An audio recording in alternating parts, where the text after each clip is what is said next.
Right, let's have a little look at how you create these mini little advent treat bags that you can then either thread through a piece of twine or ribbon that you're going to hang on the wall, or you could peg up onto a little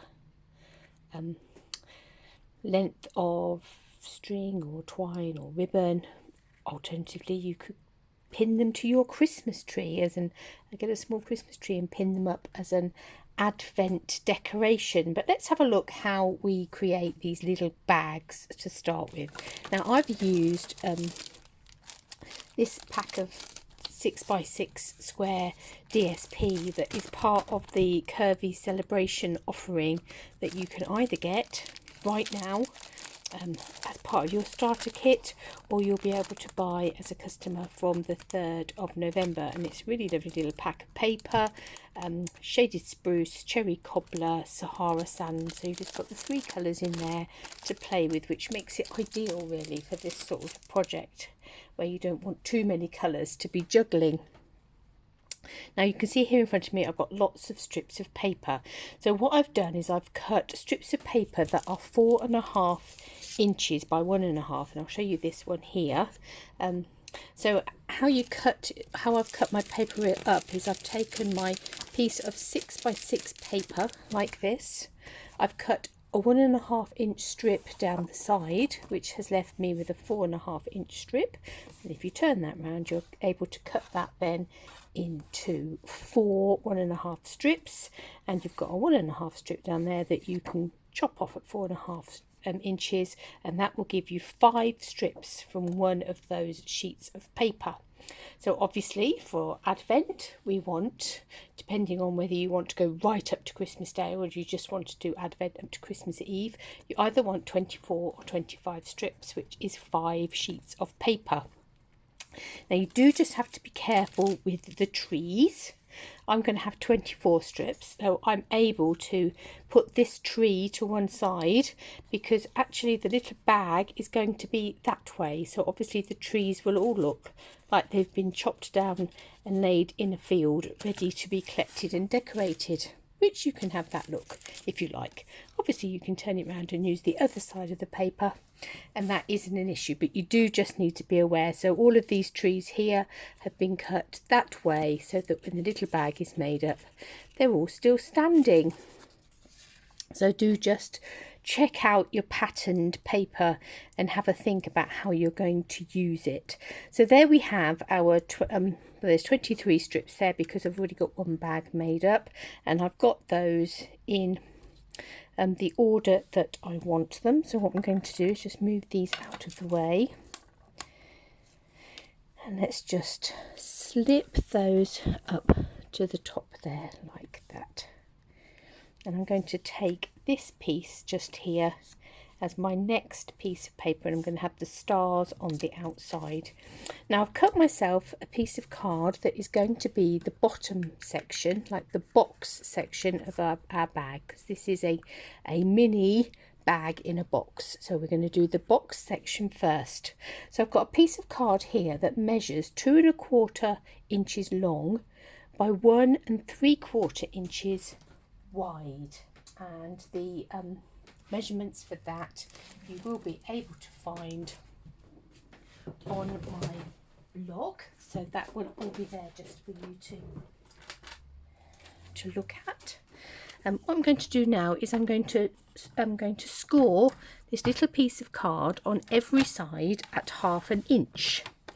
Now this is exactly what we did with a larger version, so if you've watched the Facebook Live or the YouTube video of me making a slightly larger version of this card, a Halloween bag, a larger version of this bag, Halloween bag, then you will know that I also scored that on all 4 sides at 1/2 inch. And just like I did with that bigger card, so the theory goes the same with whatever size bag you're making. Called it a card again. We're just going to snip up those score lines to where they meet with that intersecting perpendicular score line, and we'll just fold that over ideally I'd have my bone folder. There it is. I was going to say I had it earlier, so I know it's not far away. And we'll just score all those fold lines with our bone folder, and we're just going to tuck those ends in like that to make our little box, itsy bitsy tiny box base. So let's find some glue, some Tombow, and we'll just put a little bit onto each of these four corners.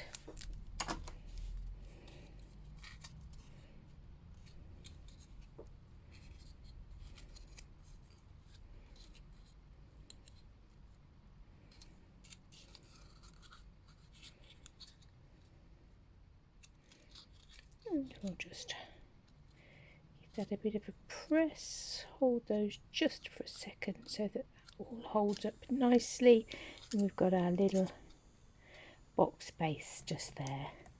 Now we've got our piece of paper here that is 4.5 inches long by 1.5 inches wide, and what we're going to want to do is either put some glue or some Stamping Seal Plus or some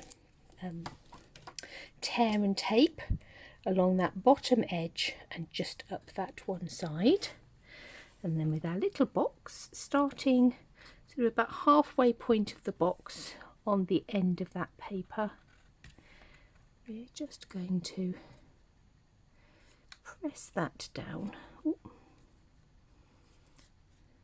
Hopefully get that adhering nicely as we bring that round here, lining up that bottom. In some ways something like a stamping seal or tape does give you an instant grip. You do need to be a little bit more patient if you're using Tombow, just to ensure that it has adhered and gripped as that is going round. And then this final side, and then let's put my finger holding on there, holding this top as well, and just press that down and stick that all the way around. Just going to take my bone folder and give that a good press.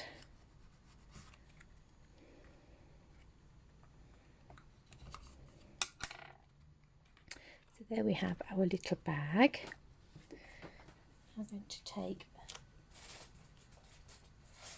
a strip of cherry cobbler card, and I want it to be again 4.5 inches long,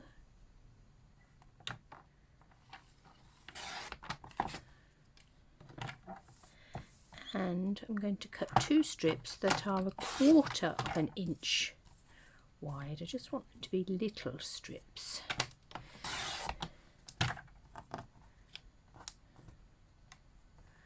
There's one, and there's 2.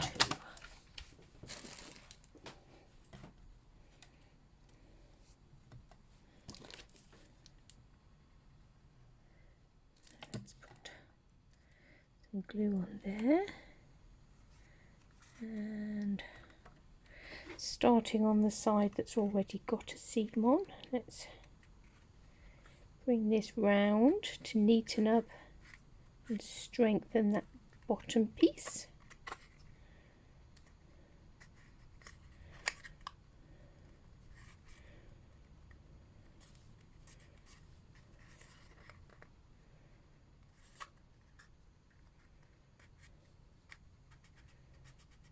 Give that a good press round on all 4 sides. And then taking our other little strip, again we'll add some glue to it.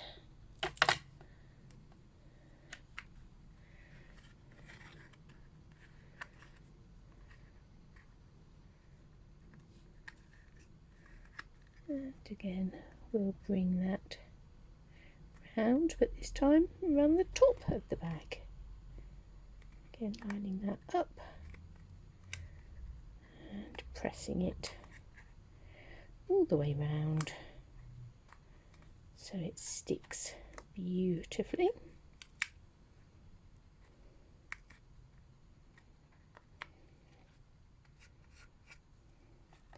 So there we have our basic little bag. We just need to give it a handle. So all I've done for that is I've just taken a hole punch and I've got my crocodile just here, and you're not going to be able to get that in there. What you'll need to do is go from the inside out.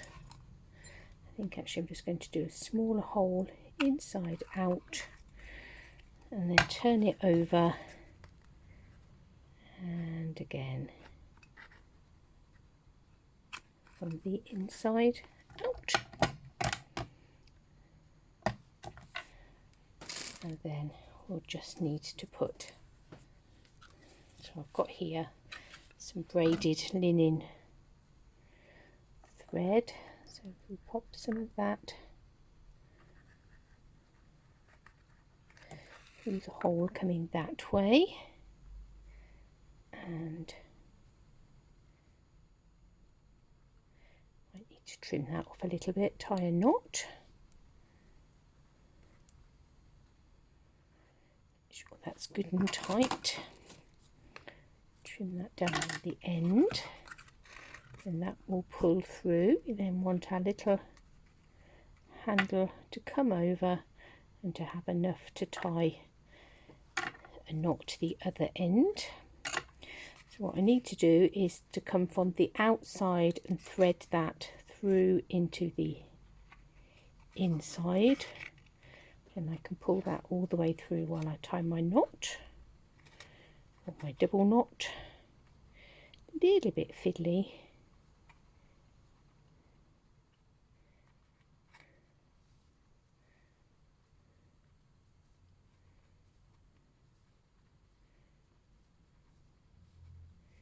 Come through.